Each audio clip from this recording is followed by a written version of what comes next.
Assalamualaikum warahmatullahi wabarakatuh.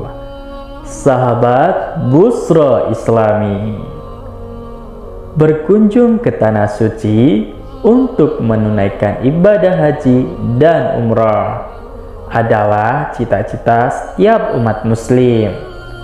Tua, muda, laki-laki maupun perempuan, semua menginginkan berkunjung ke sana.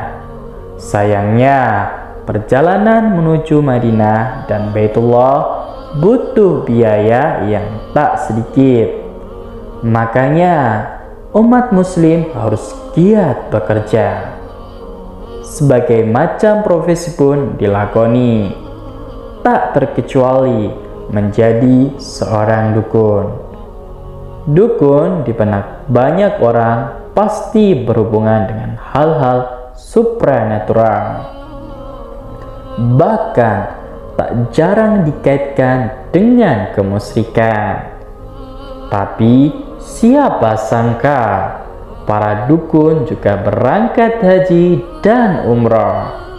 Contohnya ada Ki Joko Bodo yang ternyata telah 4 kali naik haji dan sudah tak terhitung berapa kali menunaikan umroh. Ki Joko Bodo meyakini bahwa kedua ibadah itu sebagai ziarah yang memang diperlukan untuk seorang dukun. Ia percaya bahwa lokasi-lokasi yang dianggap suci oleh penganut agama tertentu memiliki kekuatan gaib, termasuk di Madinah dan Mekah. Selain Ki Joko Bodo, ada dukun lain yang juga nekat melaksanakan ibadah haji.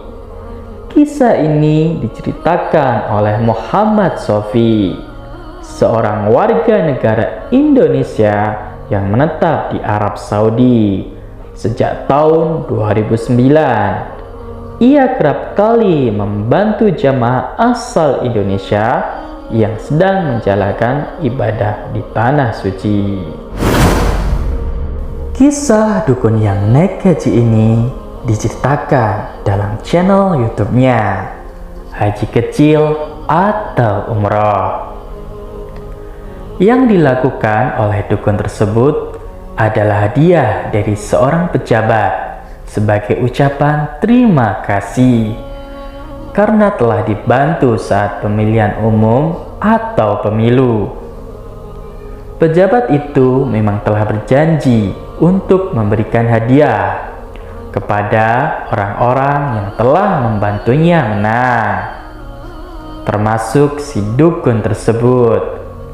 Saat berada di Mekah, ia kerap kali meminta pulang karena takut istri dan anaknya kebingungan mencarinya.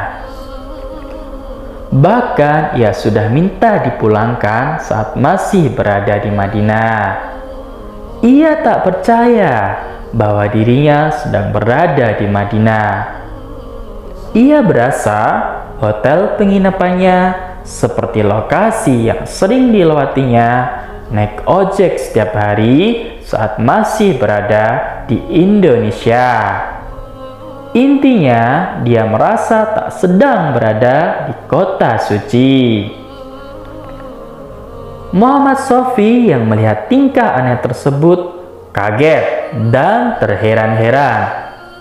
Lalu mulailah Muhammad Sofi bertanya, apakah dukun tersebut pernah berkunjung ke Madinah sebelumnya? Ternyata belum pernah. Dukun tersebut baru pertama kali ke sana. Dukun itu tetap ngotot bahwa ia sedang tak berada di Madinah. Bahkan teman-temannya sudah berusaha meyakinkannya, tetapi hasilnya nihil.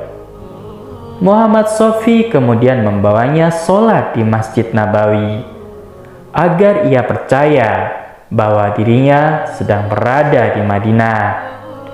Sayangnya, usaha tersebut juga sia-sia. ia menganggap bahwa orang-orang yang sedang sholat di Madinah adalah tamu negara. Bahkan sudah diperlihatkan air Zam-Zam pun, ia masih saja belum percaya.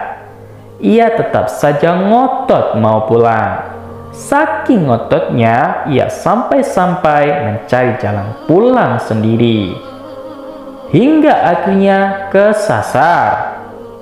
Dari Madinah, kita ke Mekah. Saat di Mekah, dukun tersebut melakukan tawaf sa'i. Karena takut kejadian kesasar terulang lagi, akhirnya Muhammad Shofie dan rombongan jamaah sepakat agar dukun tersebut menggunakan kursi roda saja saat tawaf.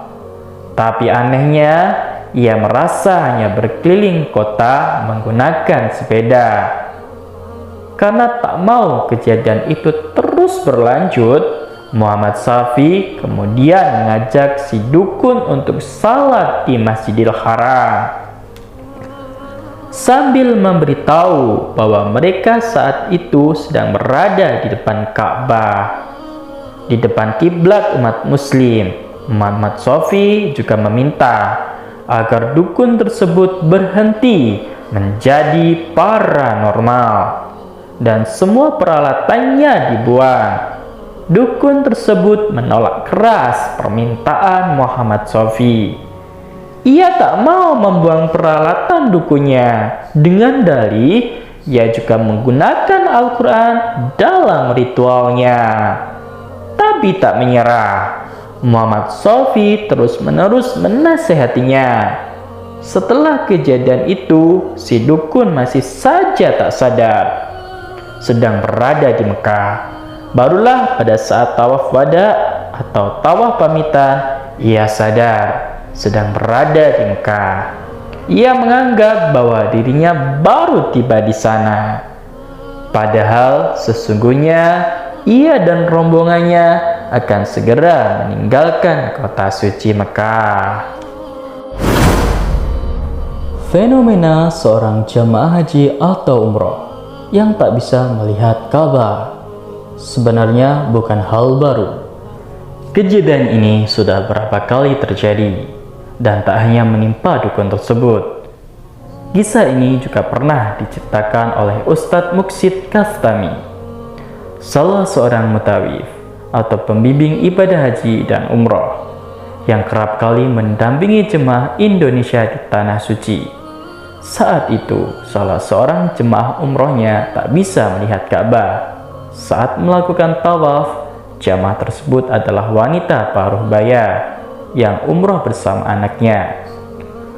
Mereka jauh-jauh datang dari Bogor, tapi sayang sekali sang ibu tak bisa melihat Ka'bah. Perempuan tersebut pun menangis dan menyampaikan kejadian yang baru saja dialaminya kepada Ustadz Muksid. Saat itu, perempuan tersebut bersama anaknya sedang tawaf di lantai 2 menggunakan kursi roda.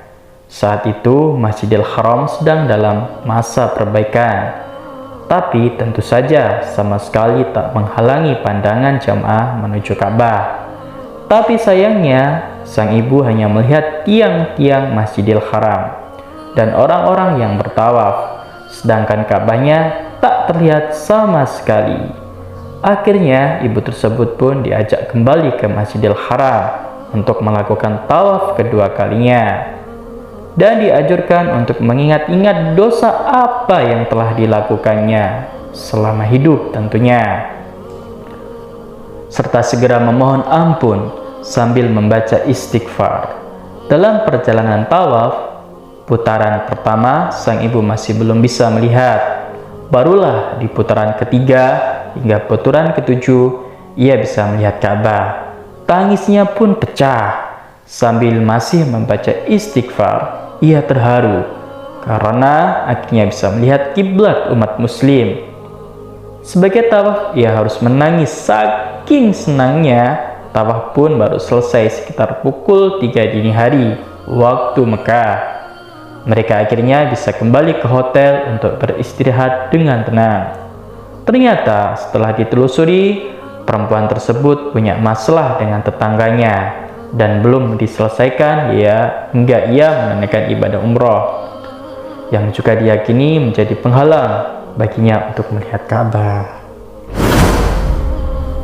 Peristiwa seorang tak bisa melihat Ka'bah juga pernah terekam dalam sebuah video yang telah ditonton kurang lebih 75 juta kali di akun TikTok Makkah Mandiri 5. Video singkat tersebut menangkap momen seorang perempuan yang histeris karena diduga tak bisa melihat Ka'bah, padahal ia bukanlah seorang yang buta ataupun memiliki masalah pada penglihatannya. Namun, ia tetap tak bisa melihat Ka'bah. Ia menangis, berteriak-teriak kencang, sambil tertunduk di lantai Masjidil Haram. Perhatian para jamaah pun beralih kepadanya. Tak hanya histeris, perempuan itu bahkan melepaskan jilbabnya. Video pendek ini pun mengundang banyak spekulasi dari warganet. Ada yang mengatakan kalau perempuan itu melihat hal-hal yang tak dilihat oleh manusia lain. Ada juga warganet yang coba menjelaskan sosok yang dilihat oleh perempuan tersebut. Untuk menghindari kejadian-kejadian tersebut, Syekh Abdul Aziz dan Fatih Asyaid Nada dalam Mausahah Al-Abab Islam, ia menganjurkan kepada calon jemaah haji maupun umroh untuk bertobat dari segala perbuatan dosa yang pernah dikerjakan. Karena kita tak tahu apakah masih diberi kesempatan dan kesehatan untuk kembali ke tanah air. Bisa jadi ajal sudah menjemput saat berada di tanah suci. Perintah bertobat ini juga sudah disampaikan di dalam Al-Quran. Hai orang-orang yang beriman, bertobatlah kepada Allah dengan tobat semurni-murninya. Al-Quran Surat Al-Tarim ayat 8. Selain itu, calon jemaah haji juga dianjurkan untuk menunaikan kewajibannya, seperti membayar hutang, mengembalikan barang pinjaman, memberi nafkah bagi orang-orang yang menjadi tanggung jawabnya. Dianjurkan pula untuk bersedekah dan membawa harta yang halal sebagai bekal di tanah suci. Sahabat Busra Islami, semua umat muslim pasti punya cita-cita, setidaknya sekali seumur hidup, melakukan ibadah haji ataupun umroh. Tapi tak semua punya pengalaman menyenangkan. Kadang ada juga yang mengalami kejadian tak menyenangkan. Misalnya tak bisa melihat Ka'bah, sama seperti orang-orang yang diceritakan dalam video ini. Semoga kita tak pernah mengalami pengalaman-pengalaman pahit sehingga mampu beribadah dengan khusyuk. Kalau kalian ada pengalaman menarik saat melaksanakan ibadah haji atau umroh, bisa tulis di kolom komentar. Wallahu a'lam bishawab. Wassalamualaikum warahmatullahi wabarakatuh.